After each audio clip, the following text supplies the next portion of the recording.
Hi, welcome back to the Williams Report. Today, I'm currently at Provo City Hall in Utah, where I'm joined by Miss Provo herself. Miss Provo, thank you so much for taking the time and joining me. Of course, thank you for having me. Just to start things off, why don't you share with us where you're from and where you grew up? Awesome, yes. So I grew up in Salem, Utah, so I'm pretty close to home. And then I lived in Emery County before then. It's a really, really super small town. If you know where Price is, it's about like half hour south of there, middle of nowhere.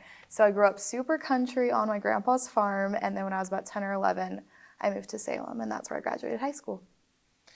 Now, how did you first hear about the Miss Provo pageant and what inspired you to compete in it? Yeah, kind of funny. So I grew up as a competitive dancer, and that's all I knew. That's all I ever did. And I was actually just performing at a pageant because my mom was emceeing it because my mom was involved in pageants, and they're like, "Can you just have your daughter come perform for a filler?" So I was there performing, and Miss Utah's teen at the time, Charlie Sorensen, was there emceeing or singing or doing something, and she saw me dance. And so after we were talking, and she was like, "I think you should do Miss Utah's teen." And I was like, "That's all right. It's okay. That's not really my thing." But then she convinced me and I got into it. So I competed at Miss Utah's teen when I was 15 and then when I was 16.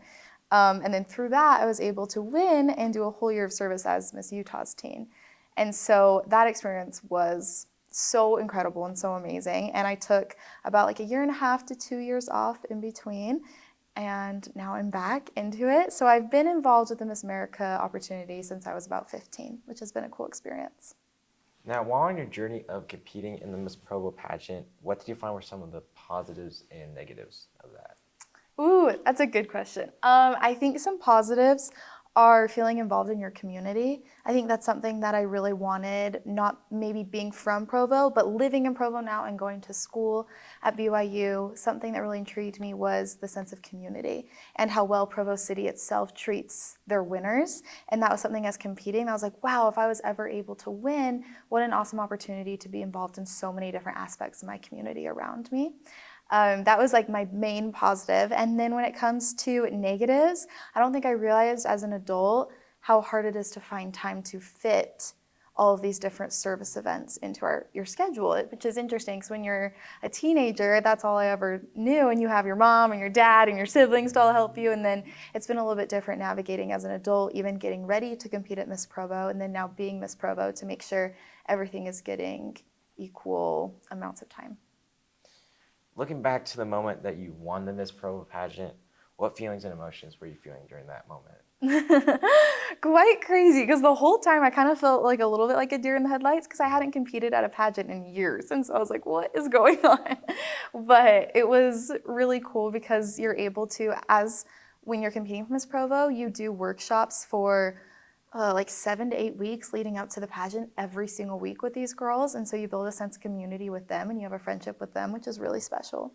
And so after they announced my name, the girl next to me gave me the biggest hug. And that was just so sweet and goes to show that even if you don't get the outcome that you want in this organization or in these competitions in this program, you come out with a lot of self-growth and a lot more friendships and connection. Now, through this whole process of competing for Miss Provo and winning, who would you say has been your number one supporter? Oh, my mom. She's the best, like, momager, outfit coordinator, talent runner, interviewer. She does it all. It's her hobby. She loves her kids and she loves her kids' activities and she loves to help and support in any way. And she's always been the one where I bring her a crazy idea of mine and she's like, all right, yeah, sure. So she's kind of my crazy dreamer and thinker with me. And I could not do anything without my mom. I know that's a cliche answer and everybody says it, but moms are good, so. Well, yeah, I agree with that. Yeah, So, exactly. now, for the people out there who don't know what a CSI is, could you explain what that is and what yours is? Yes, so CSI stands for Community Service Initiative. And it's just something in your community that you see as lacking and that you want to help or uplift in your community. Something you're passionate about, something that you're seeing that's lacking. And so mine is Win Within, advocating for athletes. I was on Cougarettes last year and I went through an unfortunate experience where I wasn't advocated for and I was treated as a number rather than a person.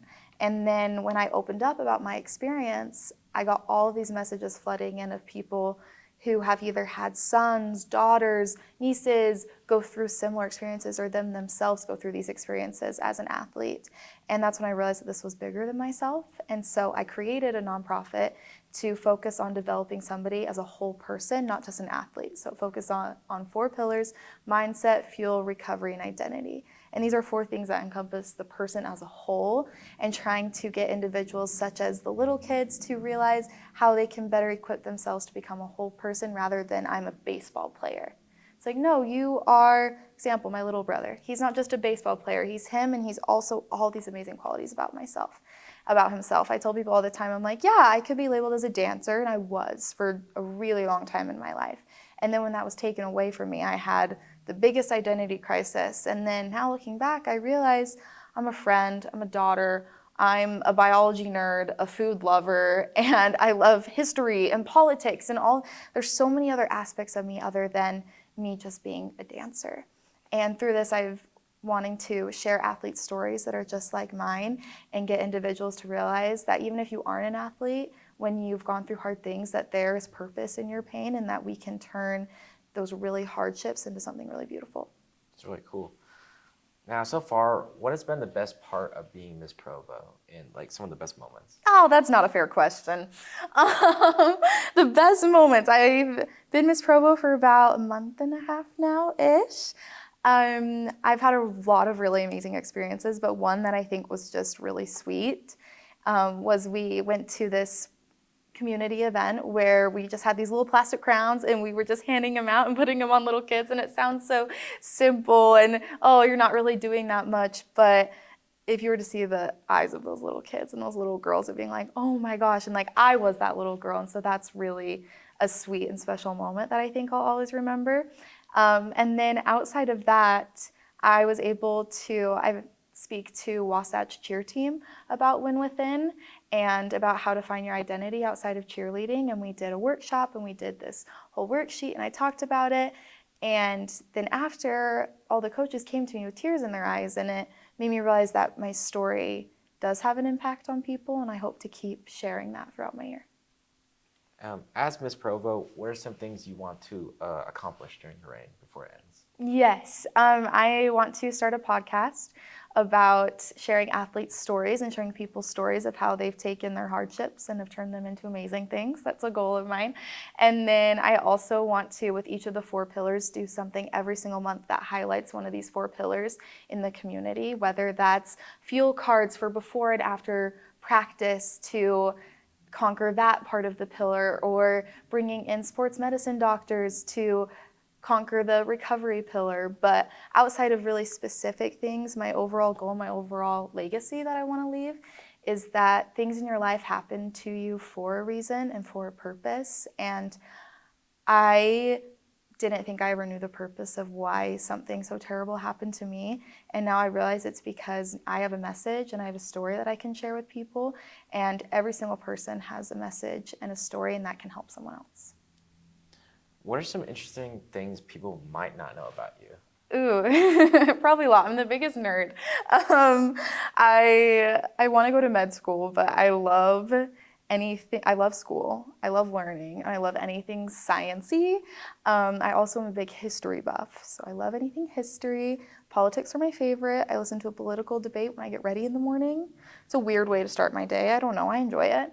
And exactly. I've never had soda before. I really hate carbonation. Oh, wow. I love hunting and camping. And yeah, I'm trying to think. What else? Yeah, so there's a few random things that I think people don't expect, but.